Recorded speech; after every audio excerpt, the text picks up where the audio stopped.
پچھلی قسط کے آخر میں ہم نے یہ بات کی تھی کہ اگلی قسط میں ہم بات کریں گے احادیث کی روشنی میں دجال کی، یعنی اگر یہ تمام کی تمام اشیاء جو انسان نے آج خلق کی، جن کو انسان اپنے لیے مسیحا تسلیم کرتا ہے کہ آیا واقعتاً یہ دجال ہیں، یہی وہ دجال ہے؟ اگر یہی وہ دجال ہے تو ضرور رسول اللہ صلی اللہ علیہ وسلم نے اس کا ذکر کیا ہوگا۔ تو اس قسط میں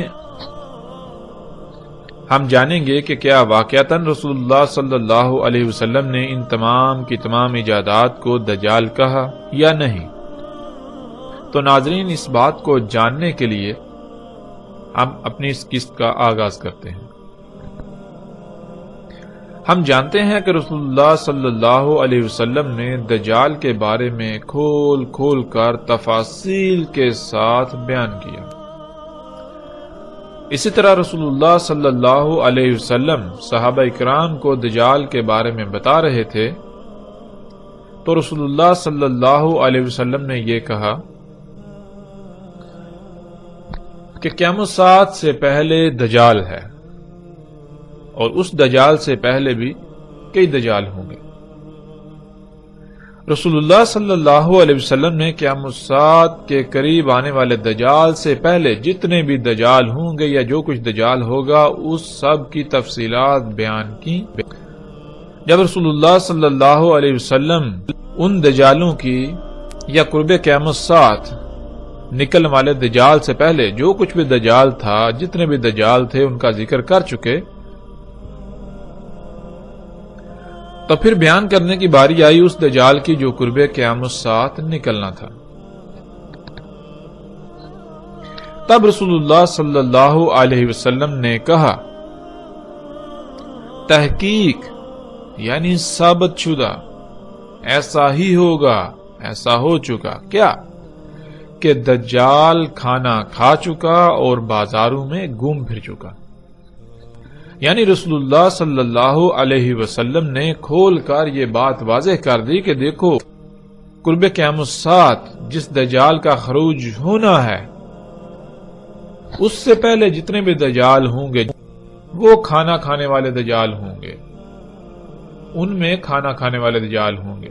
یعنی محمد رسول اللہ صلی اللہ علیہ وسلم نے یہ بالکل واضح کر دیا کہ قرب قیامت الساعۃ جس دجال کا خروج ہونا ہے وہ کھانا کھانے والا نہیں ہوگا جیسے انسان کھانا کھاتا ہے، وہ انسان کی طرح بازاروں میں نہیں گھومے پھرے گا۔ کہیں ایسا نہ ہو کہ تم اس کو بھی ایک انسان سمجھتے ہوئے ویسا ہی دجال سمجھ لو جو اس سے پہلے آئیں گے۔ اس لیے وہ ایسا دجال نہیں ہوگا، یعنی وہ انسان نہیں ہوگا، اور اس کی رسول اللہ صلی اللہ علیہ وسلم نے مزید وضاحت کر دی۔ محمد رسول اللہ صلی اللہ علیہ وآلہ وسلم نے کہا، دجال ہرگز انسان نہیں ہے، اس میں کچھ شک نہیں، جو دجال ہے وہ شیطان ہے، یعنی دجال شیطان ہوگا۔ پھر اسی طرح ایک اور موقع پر رسول اللہ صلی اللہ علیہ وسلم نے کہا کہ دجال انسان نہیں ہوگا، اس میں کچھ شک نہیں، دجال شیطان ہوگا۔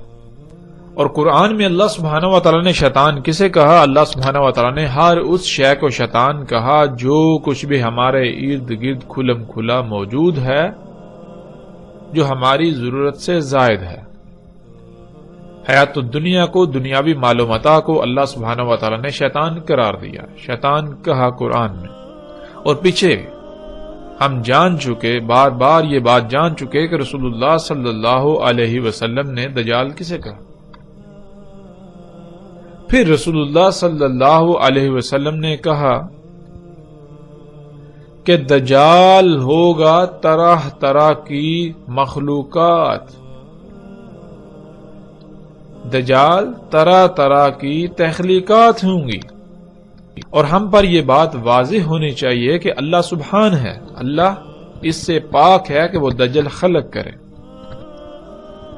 اللہ اس سے پاک ہے کہ وہ کوئی ایسی شے خلق کرے جس میں رائی برابر بھی کوئی خامی، کوئی کجی، کوئی کوتاہی ہو،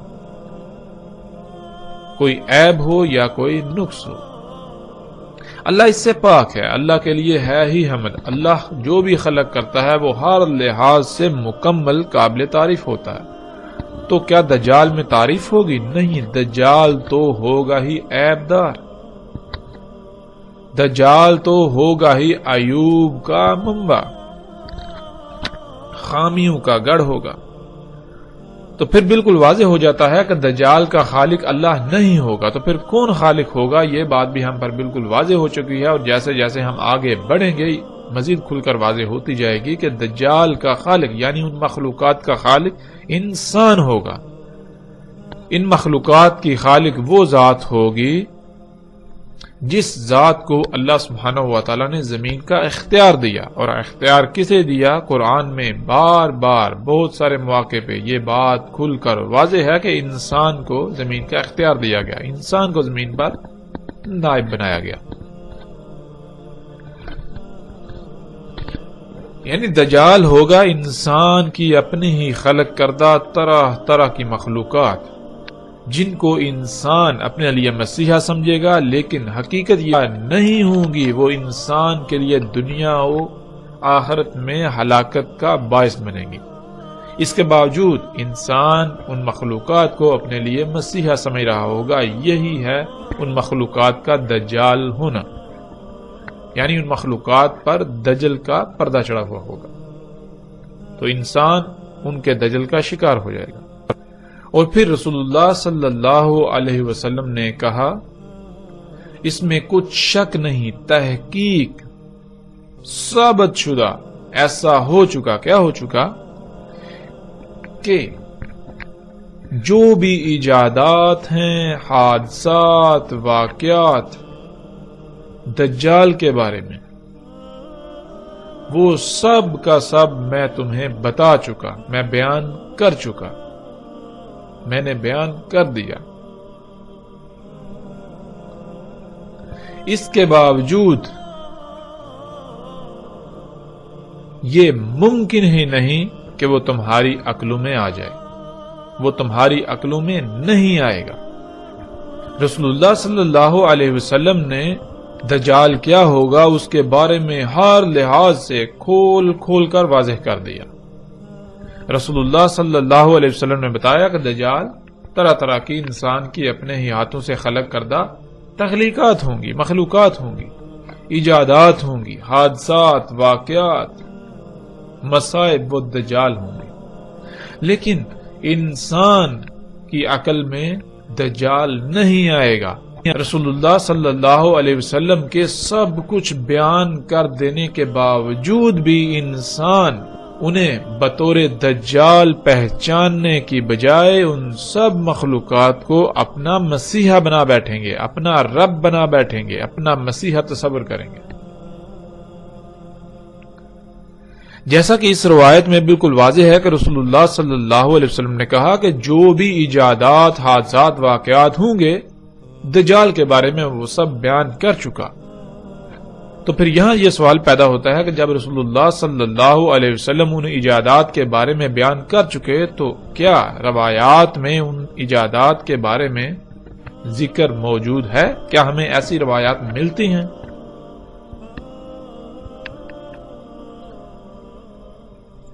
تو اب ہم احادیث میں، روایات میں دیکھیں گے کہ کیا واقعتاً ایسی روایات موجود ہیں کہ رسول اللہ صلی اللہ علیہ وسلم نے ان مخلوقات کو دجال کہا۔ تو بڑھتے ہیں قسط میں اگلے مرحلے کی طرف۔ رسول اللہ صلی اللہ علیہ وسلم نے کہا، دجال طرح طرح کی مختلف مخلوقات ہوں گی۔ ناظرین، جہاں دجال کے بارے میں رسول اللہ صلی اللہ علیہ وسلم نے بہت کچھ کھول کھول کر بیان کیا، وہیں رسول اللہ صلی اللہ علیہ وسلم نے دجال کی پہچان کے لیے ایک ایسی بات کا ذکر کیا، ایک ایسی خبر دی جو خبر کسی نبی نے اپنی قوم کو نہیں دی۔ وہ خبر کیا تھی؟ جس کا ذکر پیچھے گزر چکا، وہ خبر یہ تھی کہ دجال آور ہوگا، اور تمہارا رب یعنی اللہ سبحانہ و تعالی آور نہیں ہے۔ اور ہم نے یہ بھی جان لیا تھا کہ آور کہتے ہیں کسی بھی شے کا، کسی بھی کام کا ایک ہی پہلو دیکھ پانا، کسی بھی کام کو ایک ہی پہلو سے کر پانا، کوئی بھی کام کرنا تو وہ نامکمل کرنا، کوئی بھی کام خامیوں، خرابیوں، نقائص والا کرنا۔ تو اسی کی وضاحت میں رسول اللہ صلی اللہ علیہ وسلم نے کہا تھا، جیسا کہ اس روایت میں ہمارے سامنے ہے۔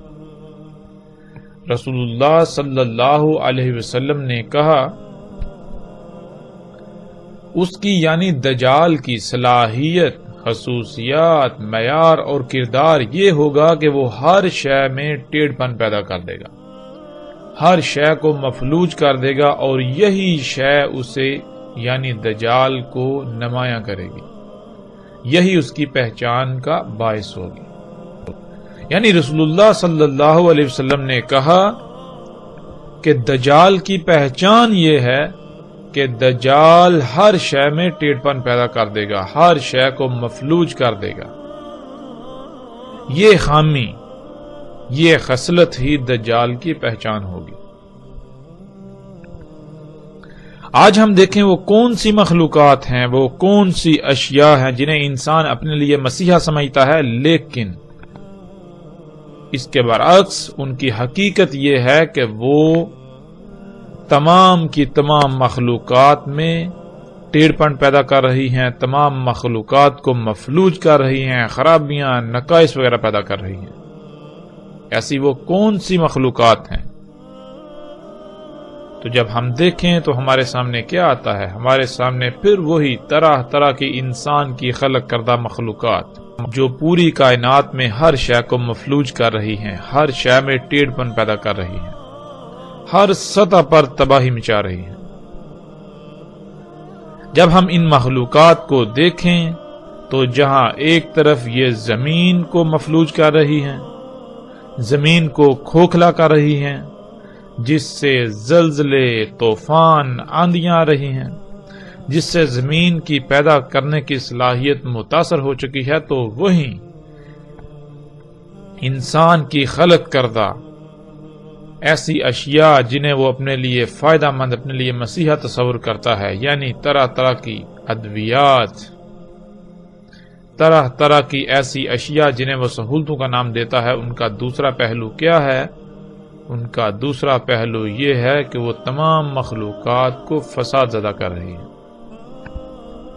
جیسا کہ آپ ان تصاویر میں دیکھ رہے ہیں۔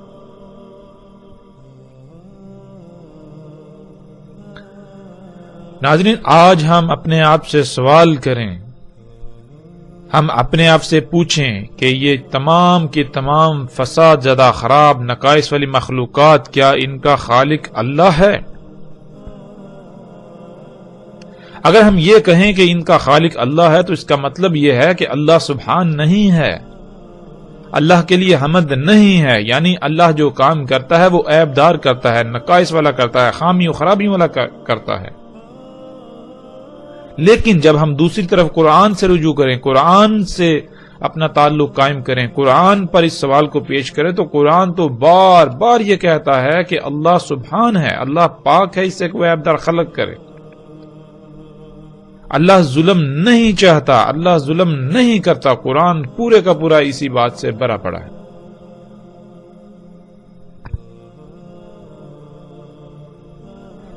انسان ان مخلوقات کا، ان ایجادات، ان اشیاء کا صرف ایک پہلو دیکھتا ہے جو ظاہری پہلو ہے، جس سے اس کو نفع نظر آتا ہے، جس پہلو سے یہ تمام کی تمام اشیاء انسان کو مزین نظر آتی ہیں، تمام کی تمام اشیاء انسان کو مفید، فائدہ مند، مسیحا نظر آتی ہیں، لیکن ان کا دوسرا پہلو یکسر نظر انداز کر دیتا ہے۔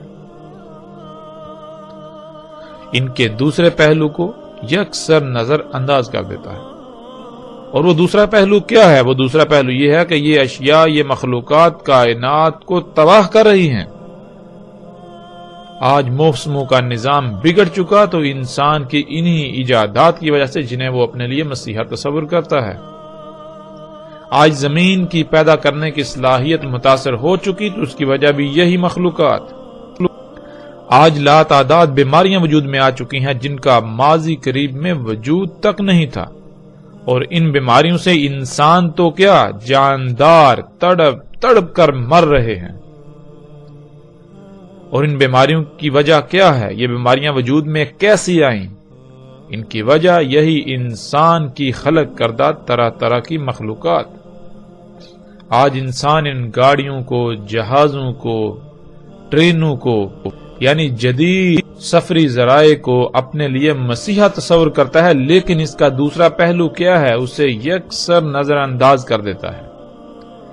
انہی گاڑیوں کی وجہ سے، ٹرینوں جہازوں کی وجہ سے، یعنی انہی سفر کے ذرائع کی وجہ سے آج پوری دنیا دھوئیں سے بھر چکی، اور یہ دھواں تمام مخلوقات کے لیے زہر قاتل ثابت ہو رہا ہے۔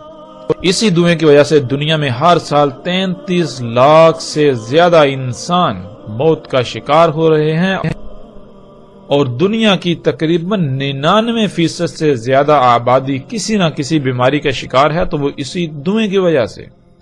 اسی دھوئیں کی وجہ سے کئی مخلوقات صفحہ ہستی سے مٹ گئیں، اسی دھوئیں کی وجہ سے موسموں کا نظام درہم برہم ہو چکا، اسی دھوئیں کی وجہ سے لا تعداد بیماریاں، حامیاں، خرابیاں پیدا ہو چکی۔ لیکن اس کے باوجود جب کسی سے سوال کیا جائے، کسی سے پوچھا جائے، تو اس کا جواب یہی ہوگا کہ یہ گاڑیاں، یہ جہاز، یہ جدید ترین سفر کے ذرائع انسان کے لیے مسیحا ہیں، فائدہ مند ہیں۔ رسول اللہ صلی اللہ علیہ وسلم نے کہا، دجال کا ایک ید لمبا ہوگا دوسرے سے۔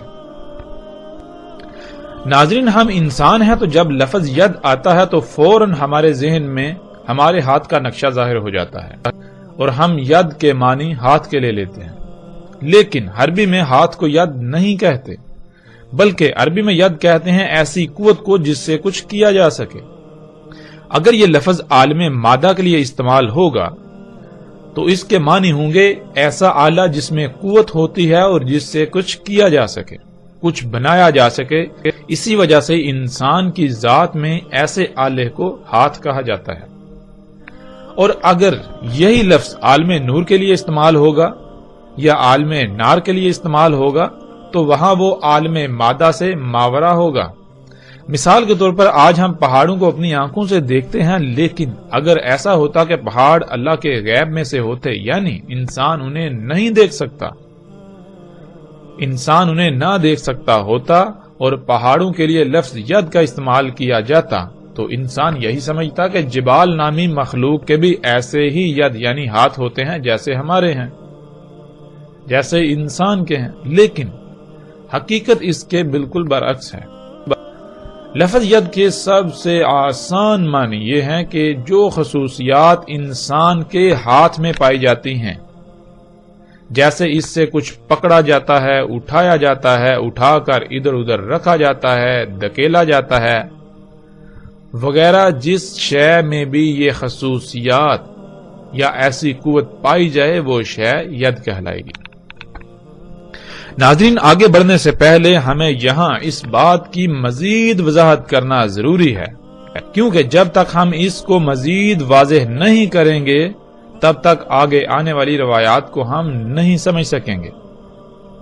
آگے آنے والی روایات میں ایسے الفاظ موجود ہیں جن کو سمجھنے کے لیے ہمیں یہ علم ہونا چاہیے کہ عربی کیا ہے۔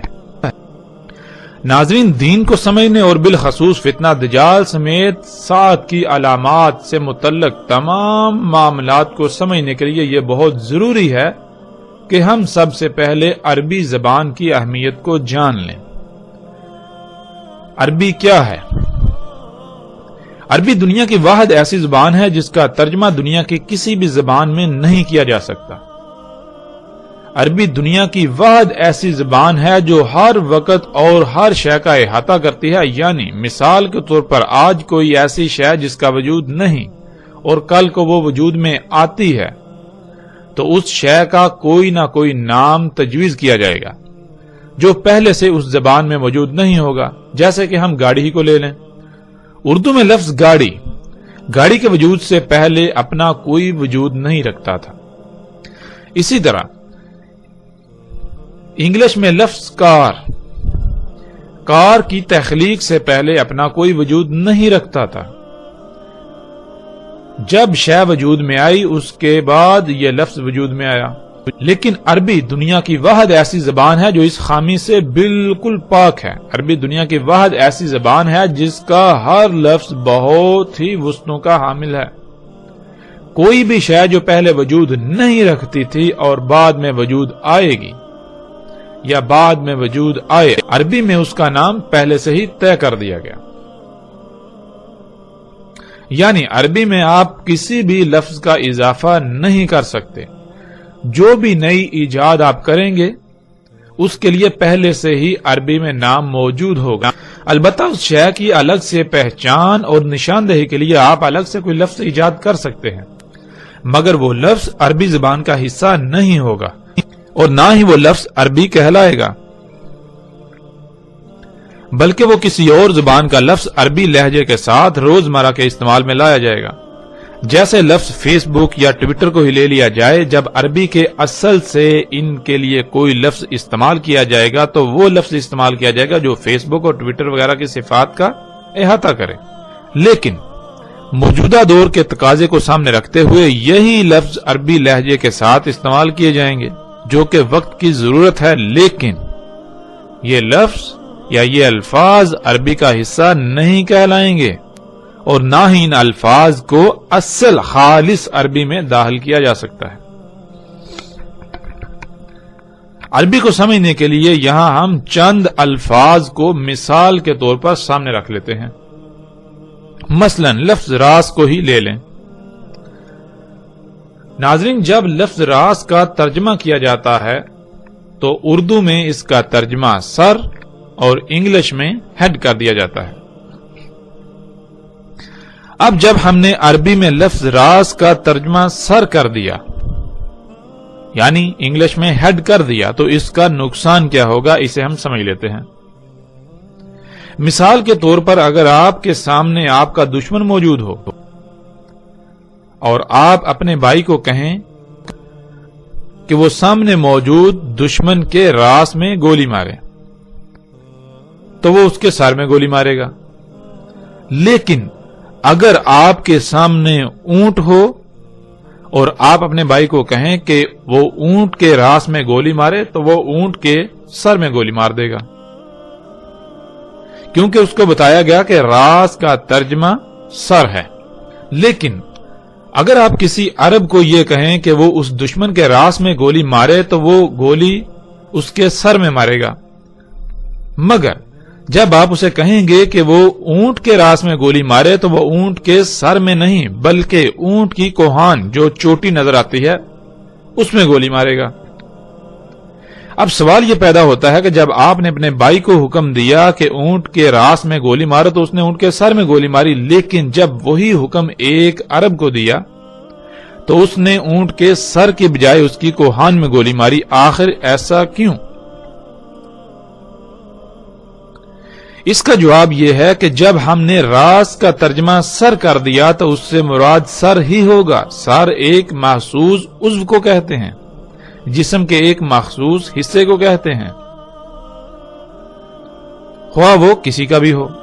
لیکن عربی میں راس سر کو نہیں کہتے بلکہ عربی میں راس کسی بھی شے کے بلند ترین مقام کو کہتے ہیں. یعنی عربی میں راس کہتے ہیں چوٹی کو، کسی بھی شے کی چوٹی، ہائیسٹ پوائنٹ، کسی بھی شے کی پیک کو.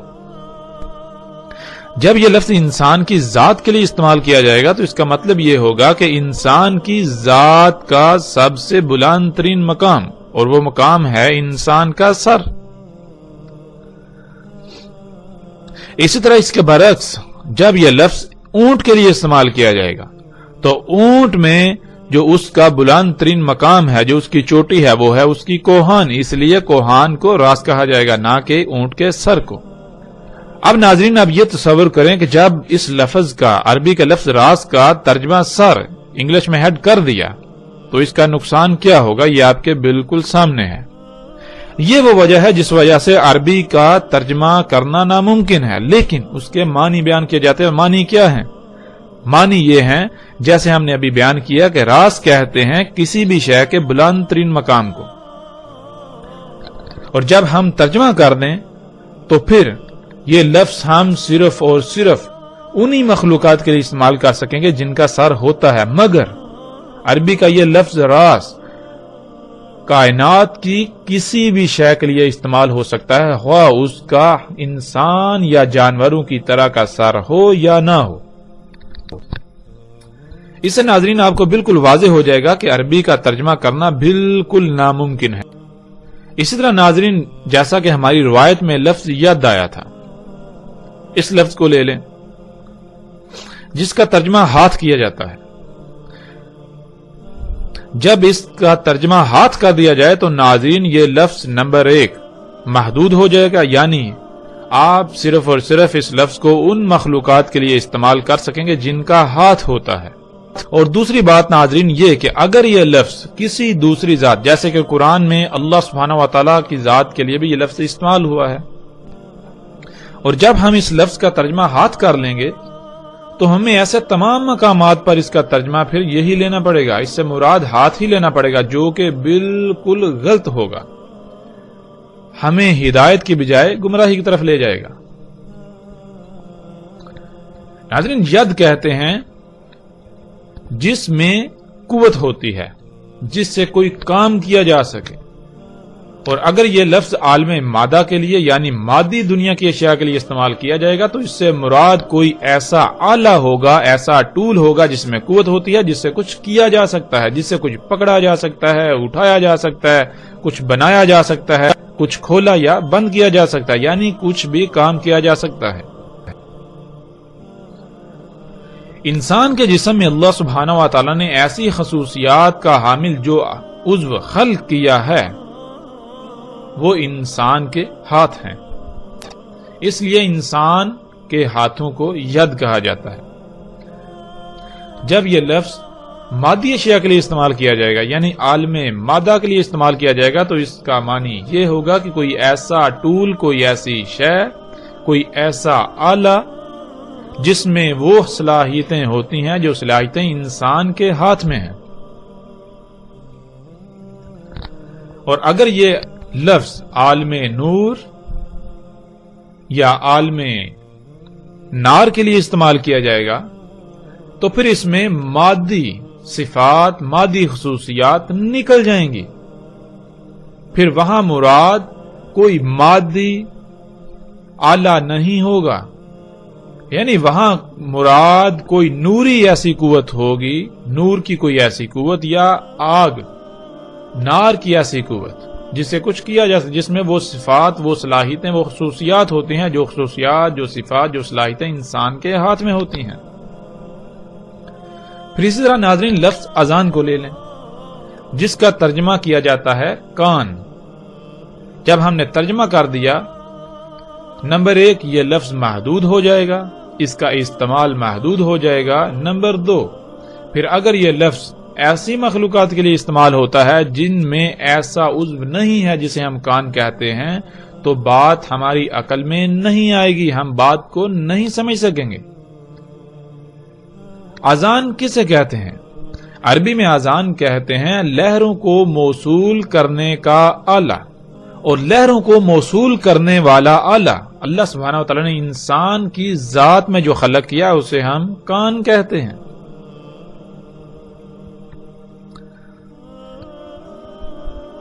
آواز کی حقیقت کیا ہے؟ آواز کی حقیقت لہریں ہیں، جسے ہم آواز کہتے ہیں۔ اس آواز کا ہمارے دماغ کے باہر کوئی وجود نہیں ہے، ہمارے دماغ کے باہر بنیادی طور پر لہریں ہیں جنہیں ہم آواز کی لہروں کا نام دیتے ہیں، یا انگلش میں ساؤنڈ ویوز۔ یہ لہریں سفر کرتی ہیں، جب یہ لہریں کسی ایسے آلے سے ٹکراتی ہیں جو ان کو موصول کرنے کی صلاحیت رکھتا ہے تو انہیں وصول کر لیتا ہے، اور ایسا آلہ اللہ سبحانہ و تعالیٰ نے ہماری ذات میں جو خلق کیا انہیں ہم کان کہتے ہیں۔ کان ہمارے آواز کی لہروں کو موصول کرتے ہیں، اس کے بعد ان لہروں کو بجلی کے سگنلز میں تبدیل کرتے ہوئے دماغ میں بھیجتے ہیں. دماغ کا متعلقہ حصہ ان لہروں کا ادراک کرتا ہے جسے ہم آواز کہتے ہیں. آواز محض ہمارے دماغ کا ادراک ہے، اس کی حقیقت لہریں ہیں. تو ناظرین، عربی میں آذان کہتے ہیں لہروں کو موصول کرنے والا آلہ. اور آج ہم ایسے تمام آلات کو سامنے رکھ لیں جن میں ایسی صلاحیتیں ہیں، ایسی خصوصیات ہیں. وہ کیا ہیں؟ آج ہم انہیں کیا کہتے ہیں؟ آج ہم انہیں انٹینا کہتے ہیں، جیسا کہ آپ تصاویر میں دیکھ رہے ہیں. اور ناظرین، یہی وہ آذان ہے جس کا ہم ترجمہ کان کر دیتے ہیں، جو یاجوج اور ماجوج کے بارے میں روایات میں آیا ہے کہ ان کے آذان اتنے بڑے ہوں گے کہ ان میں سے ایک کو نیچے بچھائیں گے اور دوسرے کو اپنے اوپر اوڑھ لیں گے. اور آج یہ منظر ہم اپنی آنکھوں سے دیکھ رہے ہیں، جس کا ذکر یاجوج اور ماجوج کے باب میں بہت ہی صراحت کے ساتھ آ جائے گا. اسی طرح ناظرین، لفظ لسان کو لے لیں جس کا ترجمہ زبان کیا جاتا ہے. پھر وہی بات، جب اس لفظ کا ترجمہ زبان کر دیا جائے گا تو ایک تو یہ لفظ محدود ہو جائے گا، دوسرا پھر اگر یہ لفظ ایسی مخلوقات کے لیے استعمال ہوتا ہے جن میں انسان یا جانوروں کی طرح کی زبان نہیں ہے تو ہم اس کو سمجھنے سے قاصر رہیں گے. ہم اس مخلوق میں ایسی زبان تلاش کرتے رہیں گے لیکن وہ ہمیں نہیں ملے گی. تو پھر لسان کسے کہتے ہیں؟ ناظرین، لسان کہتے ہیں لہروں کو پیغام میں ڈالنے والا آلہ.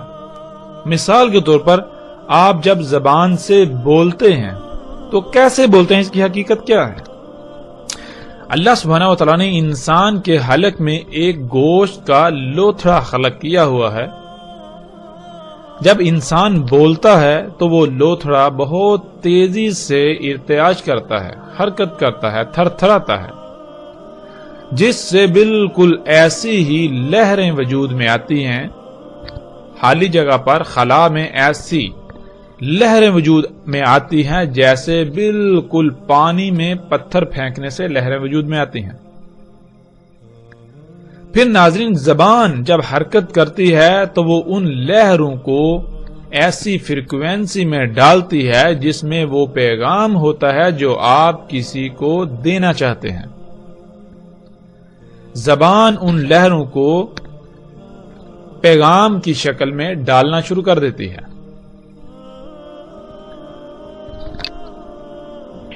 تو اس لیے لسان کہتے ہیں لہروں کو پیغام میں ڈالنے کا آلہ.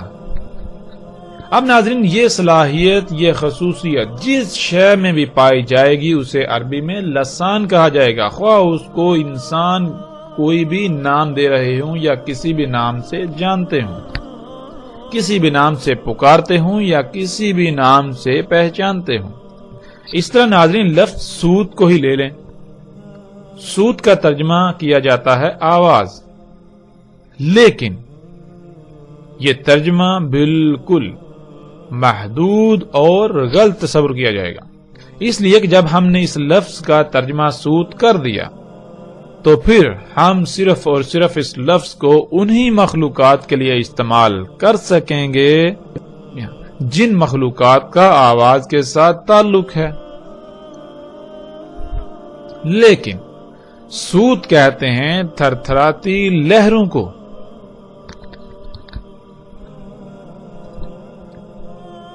انسان جب ان تھر تھراتی لہروں کا ادراک کرتا ہے تو اس ادراک کو ہم آواز کہتے ہیں.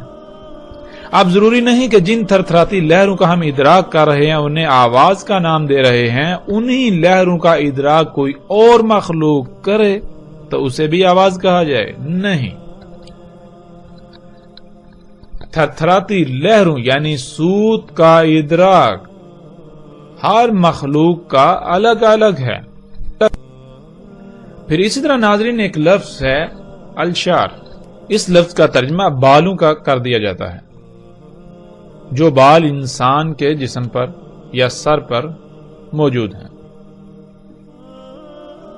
جو بال انسان کے جسم یا سر پر پائے جاتے ہیں، حالانکہ یہ ترجمہ بالکل غلط ہے۔ الشر کسے کہتے ہیں؟ ناظرین، الشر کہتے ہیں اس مواد کو جس مواد سے انسان کے جسم پر یا انسان کے سر پر بال وجود میں آتے ہیں۔ اور آج جب ہم غور و فکر کریں کہ یہ بال ہمارے کس شے سے وجود میں آئے، کس مواد سے وجود میں آئے، تو بات بالکل کھل کر سامنے آ جاتی ہے۔ تو آج ہم اس مواد کو لچکدار پلاسٹک، نائلون، لک یعنی اسفلٹ اور پینٹ وغیرہ کا نام دیتے ہیں۔ کسی بھی شے پر پائے جانے والے فلیکسیبل یعنی لچکدار پلاسٹک، نائلون، پینٹ اور اسفلٹ وغیرہ کو عربی میں الشر کہتے ہیں۔ اگر یہ لفظ پرندوں کے لیے استعمال کیا جائے گا تو ان کے پروں میں موجود بالوں کو کہا جائے گا۔ اگر یہ لفظ بیڑوں کے لیے استعمال کیا جائے گا تو اس سے مراد ان کے جسم پر موجود نائلون، لچکدار پلاسٹک یعنی ان کی اون کو کہا جائے گا۔ قرآن میں اللہ سبحانہ و تعالیٰ نے کہا کہ انسان کو 3 سے خلق کیا گیا۔ 3 کہتے ہیں کالے رنگ کے کیچڑ کو جو زمین میں پایا جاتا ہے، جو زمین کے عناصر سے وجود میں آیا۔ زمین کے ان عناصر میں ایک عنصر موجود ہے جسے الشر کہا جاتا ہے، اور آج موجودہ دور میں ہم اس کو لچکدار پلاسٹک، نائلون، اسفلٹ یا پینٹ وغیرہ کا نام دیتے ہیں۔ پھر اسی طرح ناظرین، لفظ عین جس کا ترجمہ آنکھ کا کیا جاتا ہے۔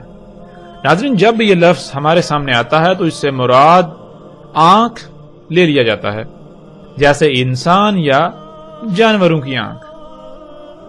لیکن عربی میں عین کہتے ہیں ایسے آلے کو جو رنگوں کا ادراک کرتا ہے۔ انسان کی ذات میں اللہ سبحانہ وتعالی نے ایسا آلہ جو خلق کیا جو رنگوں کا ادراک کرتا ہے، اسے ہم آنکھ کہتے ہیں۔ اور عربی میں ہر اس شے کو عین کہا جائے گا، ہر اس شے کو، ہر اس آلے کو عین کہا جائے گا جو رنگوں کا ادراک کرتا ہے۔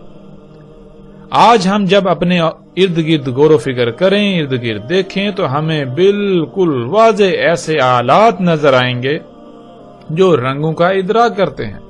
یعنی عربی میں عین کہتے ہیں اس شے کو جس میں وہ تمام صلاحیتیں، خصوصیات پائی جاتی ہیں، جو خصوصیات، جو صلاحیتیں انسان یا جانور کی آنکھ میں پائی جاتی ہیں۔ پھر اسی طرح ناظرین، لفظ طیر آ جاتا ہے جس کا ترجمہ کر دیا جاتا ہے پرندہ۔ حالانکہ طیر عربی میں کہتے ہیں ہر اس شے کو جو ہوا میں یعنی جو فضا میں اڑتی ہے، جو فضا میں تیرتی ہے۔ لیکن جب ہم نے اس کا ترجمہ پرندہ کر دیا تو ہم اس سے مراد کیا لیں گے؟ ہم اس سے پھر مراد لیں گے وہ پرندے جو اللہ سبحانہ تعالیٰ نے خلق کیے، جو ہمیں ہواؤں میں اڑتے ہوئے نظر آتے ہیں۔ لیکن یہ ترجمہ بالکل غلط ہوگا۔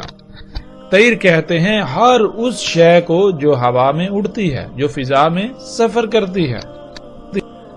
ہم نے عربی کے کچھ الفاظ کو سامنے رکھا اور ان کے اوپر مختصراً سی بات کی، جس سے یہ بات کھل کر واضح ہو جاتی ہے کہ عربی کا ترجمہ کرنا بالکل ناممکن ہے، خواہ وہ دنیا کی کوئی بھی زبان ہو۔ دنیا کی کسی بھی زبان میں عربی کا ترجمہ نہیں کیا جا سکتا۔ اگر ہم نے عربی کا ترجمہ کر دیا تو ہم بات کو سمجھنے کے بجائے مزید دور چلے جائیں گے۔ ناظرین، جب ہم عربی کے اس اصول کو سمجھ لیں گے، اپنے ذہن میں بٹھا لیں گے، تو ہمارے لیے بات کو سمجھنا انتہائی آسان ہو جائے گا۔ دنیا کی کوئی شے، کوئی سوال ہمارے لیے سوال نہیں رہے گا۔ کوئی بھی ہمیں گمراہ نہیں کر پائے گا، کوئی بھی انسان یا کوئی بھی ہمیں اپنی باتوں میں گما پھرا کر ورگلا نہیں سکے گا۔ عربی کے اس اصول کو سامنے رکھتے ہوئے اب ہم اس روایت پر نگاہ دوڑاتے ہیں۔ رسول اللہ صلی اللہ علیہ وسلم نے کہا، دجال کا ایک آلہ جس میں وہ خصوصیات، وہ صلاحیتیں ہوں گی، جو خصوصیات، جو صلاحیتیں انسان کے ہاتھ میں ہوتی ہیں، یعنی جس سے کچھ پکڑا جا سکے، جس سے کوئی کام کیا جا سکے، وہ لمبا ہوگا دوسرے کی نسبت. یعنی دجال کا ایک آلہ تو لمبا ہوگا اور دوسرا آلہ اس سے چھوٹا. آج ہم اپنے ارد گرد نگاہ دوڑائیں، اپنے ارد گرد غور و فکر کریں. کیا ایسی مخلوقات موجود ہیں؟ کیا انسان کی خلق کردہ ایسی مخلوقات موجود ہیں جن میں بالکل وہی صلاحیتیں، وہی خصوصیات پائی جاتی ہیں جو صلاحیتیں اور خصوصیات انسان کے ہاتھ میں پائی جاتی ہیں؟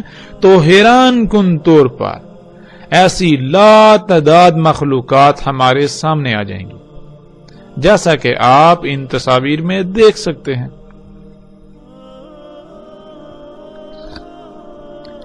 ناظرین، جیسا کہ رسول اللہ صلی اللہ علیہ وآلہ وسلم نے کہا کہ دجال کا ایک ید، یعنی دجال کا وہ ایک آلہ جس میں وہ خصوصیات ہوں گی جو خصوصیات انسان کے ہاتھ میں ہوتی ہیں، وہ ایک کی نسبت دوسرا لمبا ہوگا.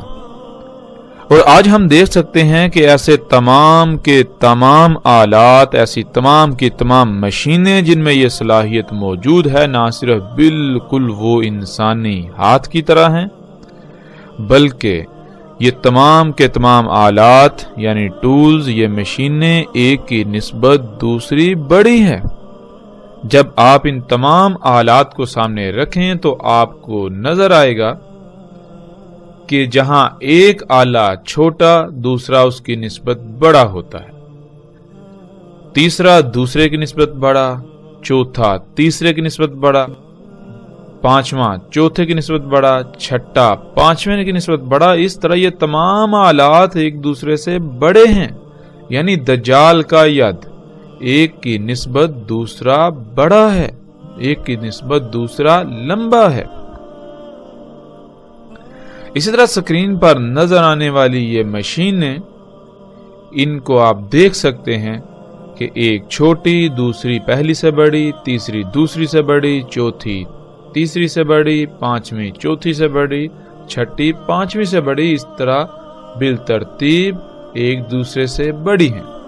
تو یہ ہے ناظرین دجال کا ید، یہ طرح طرح کی مشینیں جن میں وہ تمام خصوصیات پائی جاتی ہیں جو خصوصیات انسانی جسم کے ہاتھ میں پائی جاتی ہیں.